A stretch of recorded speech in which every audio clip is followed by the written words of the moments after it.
저희가 창세기 22장에서는 아브라함이 그의 믿음을 증명하는 독생자 이삭을 하나님께 바치는 그런 순종을 보았습니다. 그리고 친히 준비해 주시는 여호와 이레의 하나님과 또 약속한 것을 반드시 이루어 가시는 언약의 하나님에 대해서 보았습니다. 이제 창세기 23장은 아브라함과 함께 살면서 언약의 참여자가 되고 약속한 것을 지키시며 이루시는 그 하나님을 체험해 왔던 또 모든 믿는 자의 믿음의 어머니인 사라가 127세의 나이로 이 세상을 떠난 그 사건을 소개하고 있습니다. 우리는 이 사라의 죽음을 보면서 하나님의 백성의 죽음을 보면서 하나님의 백성의 죽음이 어떠한 것인가, 성도의 죽음이 어떠한 것인가를 조금 더 이해할 수 있습니다. 사라는 65세의 나이로 아브라함과 함께 우르를 떠나서 가나안 땅에 들어온 지 62년 만에 이 땅을 떠나서 더 나은 그런 본향으로 들어갔습니다. 이 땅의 가나안을 떠나서 하늘의 가나안으로 들어간 것입니다. 오늘 본문에는 별 기록이 없지만 이 사라는 이 땅에서 사는 동안에 아브라함의 충실한 그러한 동반자였습니다. 사도 베드로는 베드로전서 3장에서 이 사라를 그리스도인인 이 아내들이 본받아야 하는 그런 example로 들어서 언급하고 있습니다. 사라는 믿음과 순종의 삶을 살았던 믿음의 어머니였고 믿음장으로 불리는 히브리서 11장에서도 다른 믿음의 선진들과 함께 그의 이름이 기록되어 있습니다. 사실 이 아브라함과 사라에 대한 기록이 나오는 곳에는 믿음과 순종이라는 단어가 계속해서 성경에서 언급되고 있습니다. 성경에 그렇게 기록되었다라는 것은 하나님께서 아브라함과 사라가 믿음과 순종의 삶을 살았다고 인정하셨다라는 것을 우리에게 말해줍니다. 만약에 이 사라의 무덤에 묘비가 있었다면 아마도 이 믿음과 순종의 삶을 살았다라고 적는 것이 가장 잘 어울릴 것입니다. 여러분의 삶과 신앙생활은 어떠한 그런 단어로 정리할 수 있을까 한번 생각해 보시기 바랍니다. 예배가 될 수도 있고 찬양이 될 수도 있고 기도가 될 수도 있고 또 선교가 될 수도 있고 섬김이 될 수도 있고 사랑이 될 수도 있을 것입니다. 제가 좋은 것만 이렇게 말씀드렸는데 지금 나의 삶과 신앙생활에는 어떠한 단어가 가장 잘 어울릴까? 한번 성경 가지고 계신 분들은 창세기 23장 한번 메모해 보시기 바랍니다. 나의 삶에 나의 신앙생활에 지금 가장 잘 어울리는 단어는 무엇일까? 한번 생각해 보시고 적어 보시기 바랍니다.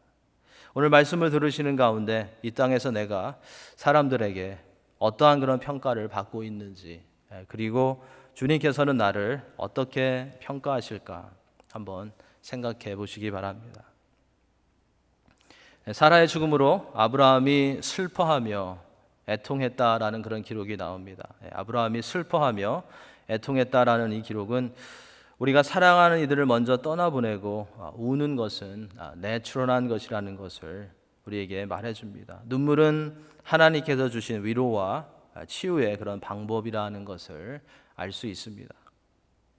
어떤 분들은 천국에 갔는데 왜 우냐고 울면 안 된다고 말하기도 하지만 눈물은 하나님께서 주신 그런 위로의 선물입니다. 요한복음 11장에 보면 예수님께서도 사랑하는 나사로가 죽었을 때 슬픔에 빠진 마르다 또 마리아 그리고 여러 사람들을 보시면서 눈물을 흘리셨다라는 그런 기록이 있습니다. 그래서 성도는 슬픔 가운데 있을 때 함께 울어줄 수 있는 그런 마음을 가질 수 있어야 하겠습니다. 아브라함이 슬퍼하며 눈물을 흘리는 이 장면이 성경에 처음으로 기록된 그런 눈물이고 우리가 잘 아는 대로 성경의 마지막으로 기록된 눈물은 요한계시록에서 볼 수 있습니다. 요한계시록 21장 4절에 보면 모든 눈물을 그 눈에서 닦아주시니 다시는 사망이 없고 애통하는 것이나 곡하는 것이나 아픈 것이 다시 있지 아니하리니 처음 것들이 다 지나갔음이로라 라는 말씀이 있습니다. 이처럼 창세기에서 시작된 이 슬픔의 눈물은 주님을 다시 만날 때 멈추게 되는 것입니다. 이것은 하나님의 백성들의 스토리가 해피 엔딩으로 또는 블레스드 엔딩으로 끝나고 새롭게 천국에서 시작된다라는 것을 말해주는 그러한 말씀입니다. 바울 사도는 데살로니가전서 4장에서 먼저 세상에서 떠나보낸 사랑하는 이들로 인해서 슬퍼하지 말라고, 애통하지 말라고, 눈물을 흘리지 말라고 말하지 않았습니다. 그들을 위해서 슬퍼하고 눈물을 흘리지만 소망이 없는 다른 이들과 같이 슬퍼하지 말라고 말했습니다. 고린도후서 5장에서 바울은 믿는 자들에게는 몸을 떠난다는 것은 주와 함께 있는 것이라고 말했습니다. 굉장히 위로가 되는 그런 말씀입니다. 우리가 육체를 떠난다는 것은 주와 함께 있는 것이라는 말씀입니다. 아브라함이 사라를 보내고 흘린 눈물, 그리고 성도들이 사랑하는 이들을 먼저 보내고 흘리는 눈물, 그 눈물에는 깊은 뜻이 있다는 것입니다. 소망이 있는 그런 눈물이라는 것입니다. 왜냐하면 우리는 우리 앞에 먼저 세상을 떠난 사랑하는 이들이 어디에 있을지 알기 때문입니다. 주님과 함께 고통이 없고 눈물이 없는 곳에 있다는 것을 알기 때문입니다. 사라의 죽음으로 인해서 슬픔과 애통 가운데 있었던 아브라함은 이제 애곡하는 그런 기간이 지나가자 장례를 준비하는 모습을 우리가 3절부터 보게 됩니다. 3절부터 18절 사이에서는 아브라함이 헷 족속의 영토 안에 막벨라 굴이 있는 에브론의 밭을 사라의 장지로 구입하는 그런 과정을 기록하고 있습니다. 이 헷 족속은 가나안의 중요 족속 중에 하나였고 당시에 상당한 영향력을 끼치는 그런 족속이었습니다. 그리고 이 헷 족속은 고대의 철기 문화로 유명한 그런 족속이기도 했습니다. 아브라함은 4절에서 자신은 헷 족속 가운데서 나그네요 거류자라고 그렇게 말하면서 사라를 매장할 그 매장지를 구하고 있는 것을 보게 되는데, 이것을 볼 때 이 가나안 땅이 분명히 하나님께서 아브라함에게 약속해 주신 그런 땅이었지만 아직까지는 구체적으로 그 약속이 성취되지 않고 있었던 것을 보게 됩니다. 이 매장지를 구하는 아브라함에게 헷 족속은 굉장히 공손한 그런 태도를 취하는 것을 6절 말씀을 통해서 볼 수 있습니다. 내 주여 들으소서.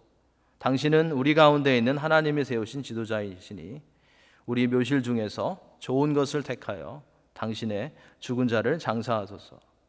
우리 중에서 자기 묘실에 당신의 죽은 자 장사함을 금할 자가 없으리이다.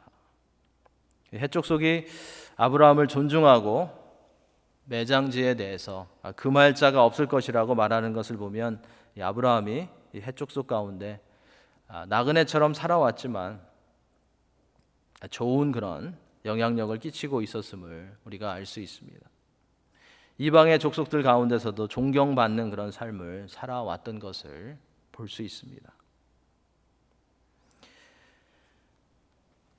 이것은 이 땅에서 나그네로 살아가며 더 좋은 본향을 바라보며 살아가는 성도들이 이 땅에서 어떠한 모습으로 살아가야 하는지를 생각해 보게 하는 그러한 장면입니다.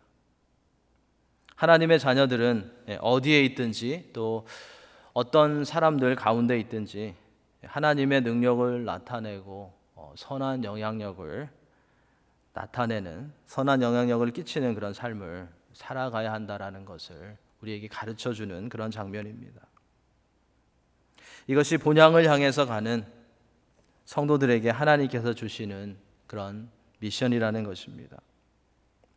우리는 이러한 주님을 나타내고 선한 영향력을 끼치는 성도가 될 수 있도록 서로 격려하며 또 기도하며 노력해야 할 것입니다. 아브라함은 소알의 아들 에브론의 밭머리에 있는 막벨라 굴을 매장지로 구입하기 원했고, 해쪽 속은 그 일에 긍정적인 그런 반응을 보였습니다. 이 막벨라 굴이라는 말은 두 개로 된 굴이라는 그런 뜻을 가지고 있습니다. 아마도 이 매장하는 굴이 여러 개로 그렇게 나누어져 있던 것 같고, 여러 사람을 매장할 수 있는 그런 굴이었던 것 같습니다. 아브라함은 이 굴을 가족의 그런 매장지로 삼기 원했던 것입니다. 오늘 본문을 보면 이 막벨라 굴을 소유하고 있었던 에브론이라는 그 사람은 부자였던 것 같고, 굉장히 영향력이 있는 그러한 인물이었던 것 같습니다. 그가 사람들 가운데 그리고 성문에 앉아 있었다는 것은 그가 어떤 지도자였음을 말해주고 있고, 이처럼 큰 굴과 땅을 소유하고 있었다는 것도 그가 영향력 있는 그런 인물이었음을 뒷받침해주고 있습니다. 11절에 보면 해쪽 속이 반응했던 것처럼 이 에브론이라는 이 사람도 굉장히 긍정적인 그런 태도를 보이면서 매장지뿐만 아니라 막벨라 굴이 속해 있는 밭까지도 제공하겠다고 모든 해쪽 속이 증인이 되는 가운데 그렇게 말합니다. 이때 아브라함은 몸을 굽혀서 감사의 표시를 하면서 백성이 듣는 앞에서 그 밭과 굴을 값을 주고 구입하겠다고 자신의 의사를 밝힙니다. 아브라함은 대가를 지불하고 확실하게 그 땅을 자신의 소유로 삼으려고 했던 것입니다. 밭과 막벨라 굴의 소유권에 대해서 확실히 하기를 원했던 것입니다. 15절에 보면 이제 땅의 가격이 언급되는데 은 400세겔이 언급됩니다. 이 은 400세겔은 상당히 많은 양의 은이었습니다. 상당히 비싼 대가였습니다. 당시에 노동자가 4일을 일해서 벌 수 있는 그 품삯이 한 세겔이었다고 합니다. 그러면 400세겔은 상당한 가격이 있었던 것입니다. 공짜로 그냥 주겠다고 다 가져가라고 하고 나서는 사겠다고 하니까 비싼 가격을 말했던 것입니다. 이러한 기록을 보면 이 앞에서 언급된 이 에브론의 말은 그냥 거저 주겠다는 것이 아니라 거래를 한 것이었습니다. 거래를 하겠다는 그런 정중한 표현이었습니다. 이 에브론은 거래를 굉장히 비즈니스를 잘하는 그런 사람이었던 것 같습니다. 막벨라 굴뿐만 아니라 오늘 말씀을 보면 그것이 속해 있는 밭과 또 나무까지도 그 땅을 다 사게 했던 것을 보게 됩니다. 실제로 이 고대 중근동 지방에서는 에브론이 했던 그러한 비슷한 말을 하면서 거래하고 가격을 정했다라는 그런 기록이 있습니다. 땅이 넓고 좋아서 그랬는지 모르겠지만 아브라함은 에브론에게 상당히 많은 그리고 정당한 그 값을 지불하고 해쪽 속의 증인들 앞에서 마므레 앞 막벨라에 있는 에브론의 밭과 거기에 속한 굴과 그 주위의 나무들을 소유로 삼았던 것을 우리가 17절, 18절 말씀을 통해서 볼 수 있습니다. 이 거래는 상당히 중요했고 의미가 있는 거래였습니다. 이 거래가 중요했고 의미가 있었던 이유는 이것이 아브라함이 약속의 땅에서 최초로 구입해서 자신의 소유로 삼은 그런 땅이었기 때문이었습니다. 이때로부터 630여 년 후에 아브라함의 후손인 여호수아가 가나안 땅을 정복해서 이스라엘 12지파에게 분배하게 됩니다. 그때야 비로소 하나님의 언약의 말씀이 더 구체적으로 이루어졌던 것입니다. 아브라함이 처음 자기의 소유로 삼은 이 땅이 굉장히 의미 있는 그런 땅이었던 것입니다. 19절 20절에서는 아브라함이 헤브론 지역에 있는 마므레에 값을 주고 산 이 막벨라 밭굴에 사라를 장사했다는 것과 그 땅이 아브라함이 소유한 땅이라는 것을 거듭해서 강조해주고 있습니다. 오늘 이 본문을 보면서 조금 이상하다고 여겨지는 것이 있는데 그것은 사라의 죽음에 대해서는 아주 짧게 기록하고 있습니다. 1절, 2절만 기록하고 있습니다. 아주 짧게 사라의 죽음에 대해서는 기록하고 있는가 하면 사라가 매장되기 위해서 구입된 땅에 대해서는 반복되는 기록과 또 구입하는 과정까지 기록되고 있다는 것입니다. 굉장히 특이합니다. 사람보다 땅이 더 강조되고 있습니다.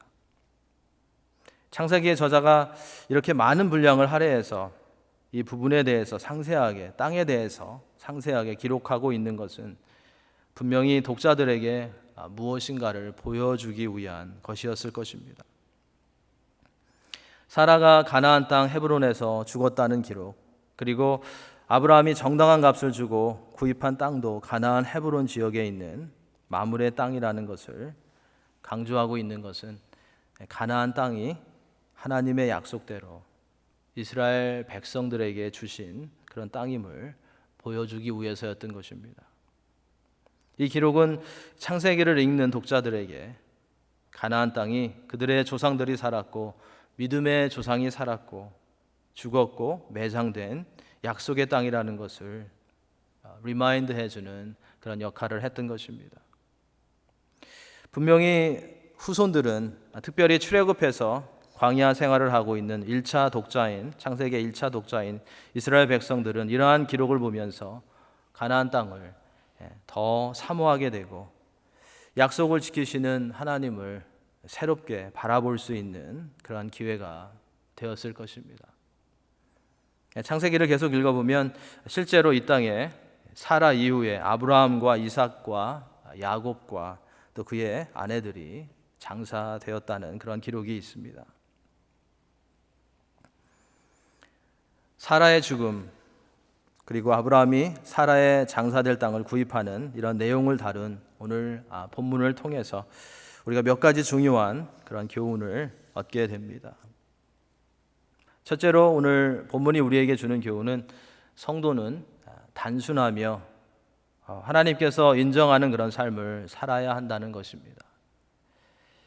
사라는 이 구속의 무대에서 아브라함의 아내로서 또 아브라함을 돕는 동역자로서 하나님께 순종하며 성실히 자신의 역할을 감당하다가 언약의 후손 이삭을 낳은 지 37년 만에 이 세상을 떠나서 영원한 그런 가나안으로 들어갔습니다. 모든 믿는 자의 어머니가 된 이 사라의 이 땅에서의 삶은 어떻게 보면 굉장히 단순했습니다. 굉장히 단순한 그런 삶이었지만 사람들이 별로 알아주지 않는 그런 삶일 수도 있었지만 하나님께서 사용하셨고 하나님께서 알아주시는 그런 삶을 그가 살았던 것을 보게 됩니다. 바로 이것이 성도가 본받아야 하는 그런 삶이라는 것을 깨닫게 됩니다. 성도들도 믿음으로 순종하고 성실히 자신의 역할을 감당하며 하나님께서 하시는 일 가운데 귀하게 사용되어지다가 하나님께로 가는 단순하지만 하나님께 영광을 돌리고 믿음으로 살아가며 하나님의 능력을 나타내는 그런 삶을 이 땅에서 살아가야 하겠습니다. 영원한 천국을 바라보면서 믿음과 순종의 순례자의 삶을 이 땅에서 잘 감당해야 하겠습니다. 사라의 삶을 보면 바울 사도가 언급한 큰 집에 있는 그릇의 그런 비유가 생각이 납니다. 디모데후서 2장에 나오는 그런 말씀입니다. 바울 사도는 디모데에게 하나님의 집을 큰 집이라고 하면서 그 교회에 있는 성도들의 은사와 맡은 역할과 기능의 다양함을 여러 종류의 그런 그릇에 비유했습니다. 디모데후서 22장 20절 21절에 나오는 말씀, 그 큰 집에는 금 그릇과 은 그릇뿐 아니라 나무 그릇과 질 그릇도 있어 귀하게 쓰는 것도 있고 천하게 쓰는 것도 있나니 그러므로 누구든지 이런 것에서 자기를 깨끗하게 하면 귀히 쓰는 그릇이 되어 거룩하고 주인의 쓰임에 합당하며 모든 선한 일에 준비함이 되리라 라고 말씀합니다. 이런 말씀 가운데 비추어 보면 사라는 금그릇이나 은그릇과 같이 화려하고 어떤 특별한 부분이 있었던 것 같지는 않습니다. 하지만 사라는 자기 자신을 하나님께 순종하며 나아감으로 주인이 쓰시기에 합당한 그런 그릇으로 사용되었던 것을 알 수 있습니다. 하나님께서 우리에게 얼마나 많은 은사를 주셨는지, 그리고 얼마나 많은 능력을 주셨는지가 중요한 것이 아니라 우리가 깨끗한 그릇인가, 우리가 거룩하고 주인의 쓰임에 합당한 그런 그릇인가가 중요하다는 것을 우리는 잊지 말아야 하겠습니다. 성도는 거룩함을 잃지 않고 하나님께서 주신 그 능력과 달란트를 가지고 최선을 다함으로 삶을 통해서 하나님의 영광을 드러내야 함을 잊지 말아야 하겠습니다. 여러분은 어떤 그릇이라고 생각하십니까? 금그릇, 은그릇, 나무그릇, 질그릇. 하나님께서 주신 것을 잘 관리하시고 잘 훈련하셔서 하나님께서 사용하실 수 있는 깨끗하고 유용하고 또 거룩한 그런 그릇들이 되시기 바랍니다. 둘째로 본문을 통해서 얻게 되는 교훈은 성도는 세상에서 선한 영향력을 끼치는 그리스도의 증인이 되어야 한다는 것입니다. 말씀에서 보았던 것처럼 아브라함은 해족속 가운데 나그네였고 거류자였습니다. 하지만 그 가운데서도 모범적인 삶을 살아감으로써 사람들로 하여금 존경을 받았습니다. 아브라함은 해족속 가운데 거주할 때, 그리고 사라의 매장지를 구입하는 그런 과정 가운데서도 정직했고 너그러웠고 해족속에게 유익을 주는 그런 삶을 살았습니다. 아브라함은 이러한 삶을 통해서 자신이 섬기는 하나님을 이방 사람들에게 드러냈던 것입니다. 아브라함은 자신을 나그네로 소개했지만 해족속의 사람들은 아브라함을 존경하고 높였습니다. 아브라함이 사라의 장지를 구입하는 일에 대해서도 지도자들뿐만 아니라 해족속의 백성들이 적극적으로 그 일에 찬성했고 그것을 허락했습니다. 이것을 보아도 아브라함이 그 지역에서 신뢰할 만한 그런 사람으로 인정받았다라는 것을 우리는 알 수 있습니다. 이와 같이 이 땅에서 나그네로 순례자로 살아가는 성도들도 모범이 되는 그런 삶을 살아가므로 우리와 함께 하시고 우리 안에서 일하시는 하나님을 세상에 드러내는 그런 하나님의 백성이 되어야 할 것입니다. 예수님께서 명령하신 대로 우리가 어느 곳에 있든지 성령을 의지하며 주님의 증인이 되어야 하겠습니다. 하나님께서 주시는 말씀과 삶의 크고 작은 그러한 간증거리를 가지고 가족들에게, 성도들에게, 그리고 이웃에게 그리스도의 좋은 그런 증인이 되시기 바랍니다. 교회에 속한 모든 성도들의 삶을 통해서, 여러분들의 삶을 통해서 하나님이 더 알려지고 영혼들을 살리고 새롭게 하는 복음이 전파될 수 있도록 기도해 주시기 바랍니다.